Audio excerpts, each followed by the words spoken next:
This is the another problem. और आप सभी जानते हैं कि cos 45 डिग्री और sin 45 डिग्री 1/√2 होता है। तो एक वैल्यू तो आपको ये चाहिए। दूसरा वैल्यू आप जानते हैं कि sec 30 डिग्री cos 30 डिग्री का उल्टा होगा। और अभी आपने देखा कि cos 30 डिग्री √3/2 होता है, तो ये हो जाएगा 2/√3। ये वैल्यू आपको चाहिए। तीसरा आपने अभी देखा कि साइन 30 डिग्री 1/2 और साइन जो है उसी का उल्टा होगा cosec, तो ये हो जाएगा 2/1। ये इतने वैल्यू को इसमें यदि हम रखें तो दिस इज 1/√2 डिवाइडेड बाई ये कितना आ गया 2/√3 एंड देन प्लस 2/1। बेटा सोल्व, नीचे यही रह जाएगा, इसमें कुछ करना नहीं है। इसका एलसीएम √3 यदि हम ले लें तो √3 से इसको डिवाइड करेंगे, रिमाइंडर 1 तो 2, और इससे डिवाइड करेंगे √3 को तो √3, तो ये हो जाएगा 2√3, राइट। अब इसको आप यहाँ ले आए तो 1/√2 डिवाइडेड बाई 2 + 2√3। यहाँ आप कुछ ज़्यादा मत करें। ये जो वैल्यू है, ये चूँकि डिवीजन है उल्टा जाएगा, तो ये हो जाएगा √3/2 + 2√3। और ये तो √3 ही रह जाएगा। नीचे यदि आप मल्टीप्लाई करेंगे तो 2√2 + 2√2 × √3। अब इसको यदि √3 रहने दें और इसमें 2√2 कॉमन ले लें तो ये हो जाएगा वैल्यू 1 + √3। और एक चीज़ कि हमको कोशिश ये करनी है हमेशा, ये क्लू टाइप है कि जो नीचे रूट है उसको रूट को हटाया जाए। और इस क्रम में एक ऐसी राशि से ऊपर नीचे हम लोग गुना कर दें जिससे ये रूट हटे। तो यहाँ देखिए कि एक तो ये √2 है, तो √2/√2 कर दें, और दूसरा a² - b² इसको करने के लिए 1 - √3 से ऊपर नीचे गुना कर दें, क्योंकि इसको हटाना है। और ये भी एक क्लू है जो इनसाइट आपको धीरे धीरे डेवलप करेगा कि उससे ईज ऑफ कैलकुलेशन हो जाएगा। तो ये तो रह गया √3, राइट। ये नीचे क्या आ गया, ये 2√2 1 + √3।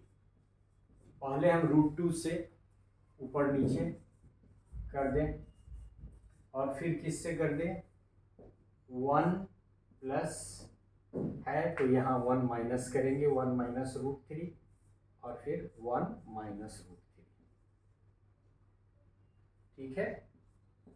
ये आप साथ भी लिख सकते हैं, हमको आप बताने के लिए आप सीधे करिए कि √2 × 1 - √3। आप ऐसे भी कर सकते हैं कि ऊपर नीचे यहाँ हम लिख दे रहे हैं कि आप √2 × 1 - √3 से ऊपर नीचे मल्टीप्लाई कर रहे हैं। मतलब आप चाहें तो यहाँ कोष्टक दे सकते हैं। खैर, अब आप देखिए कि ये √3 से इसमें भी मल्टीप्लिकेशन है और इसमें भी मल्टीप्लिकेशन है, तो आप रखिए √2 × √3 माइनस, इसमें मल्टीप्लाई करें तो इसको सोल्व ही कर दें, √3 सॉरी ये यहाँ माइनस का है तो गुना ही ना है, 2 ये हो गया, ये 2√3 और ये तो मल्टीप्लिकेशन ही है टोटल में, तो √2 को ऐसे ही छोड़ दें। √2 is intact there and then we are multiplying इसमें, क्योंकि ये इससे मल्टीप्लाई करें तो सब एक दूसरे से मल्टीप्लिकेशन ही है। तो √2 आपका ये रह गया 1 - √3, तो 1 - √3 से हम लोग यदि इसको मल्टीप्लाई करेंगे तो कितना हो जाएगा, देखिए ये हो जाएगा √3 और ये हो जाएगा 3, मतलब √2 × इससे मल्टीप्लिकेशन का मतलब ये दोनों एक साथ यदि देखें तो इससे अब √3 से जब ये मल्टीप्लाई हुआ तो यहाँ √3 हो गया और ये √3 या √3 खुल गया तो ये वैल्यू आपका इतना आ गया। ठीक है, और नीचे आप देखें ये 2 तो 2 कांस्टेंट रहेगा और ये √2 इस रूट से मल्टीप्लाई करके हम इसको 2 कर दें क्योंकि √² इंटू √²। फिर उसी तरह से a plus B into A minus B is equal to a² minus b²। यहाँ a की जगह पर 1 है तो 1 का स्क्वायर कितना हो जाएगा 1 और माइनस होगा a। b की जगह पर √3 है तो √3 इंटू √3 कितना हो जाएगा 3 हो जाएगा।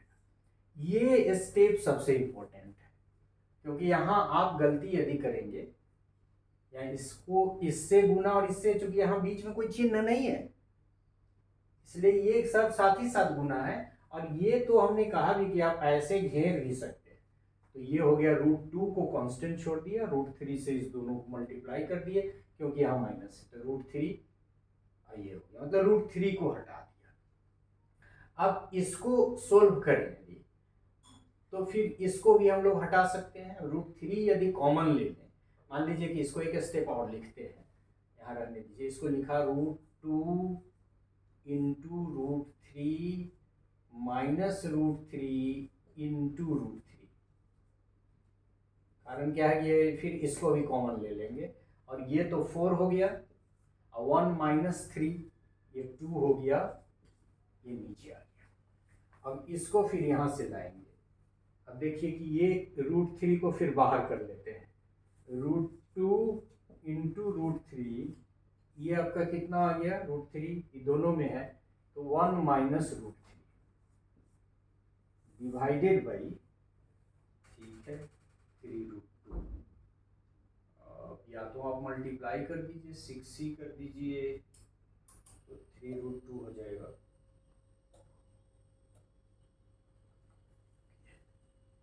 इसको यही रहने दीजिए, इसको √2 में बढ़ाने की जरूरत नहीं है, इसको मल्टीप्लाई भी कर देते हैं, यही कर देंगे।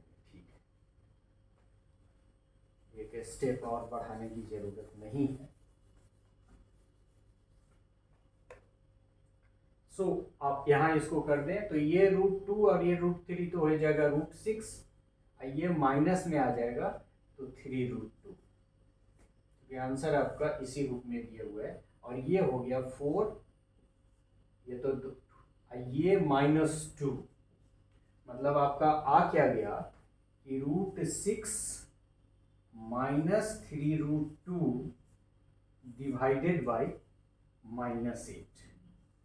अब ये माइनस को हम चाहते हैं कि हटा दें तो इसमें क्या करना पड़ेगा, इसमें आप माइनस कॉमन ले लीजिए तो ये माइनस हो जाएगा तो 3√2 इधर चला जाएगा और 6 जो है चूंकि इसके साथ प्लस है तो ये माइनस हो जाएगा और ये -8 तो रहेगा ही, और ये माइनस चूंकि कॉमन लिया हुआ है, यहाँ हमने माइनस कॉमन ले लिया, क्योंकि माइनस कॉमन ले लिए तो ये प्लस हो गया और ये माइनस हो गया। अब ये माइनस माइनस प्लस हो गया तो हमारा आंसर क्या आ गया 3√2 माइनस 6/8।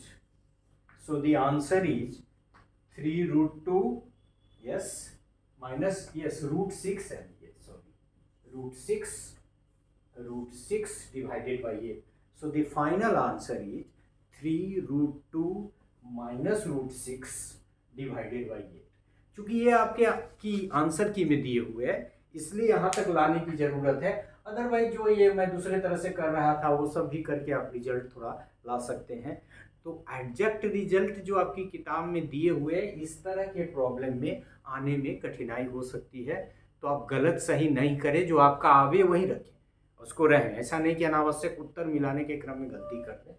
तो ये मान लीजिए आप ऐसे भी यहाँ भी छोड़ देंगे तो भी ठीक है, माइनस नहीं भी लेंगे तो ठीक है, वो it is all the same, ये वैल्यू और ये वैल्यू दोनों सेम ही है, कोई भी देख के समझ जाएगा। या फिर ये जो हम यहाँ कर रहे थे, अब इसको ये करके √3 और फिर कॉमन लेके कुछ और करना चाह रहे थे, लेकिन the answer is given in terms of √6, तो √6 के रूप में ही हमने रखा, नहीं तो इसको भी यहाँ छोटा किया जा सकता है।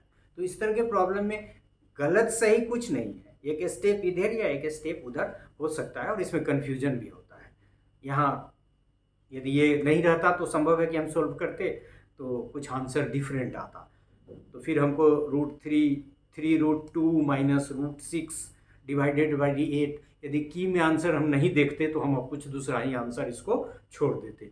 सो thank you for this problem as well, thank you.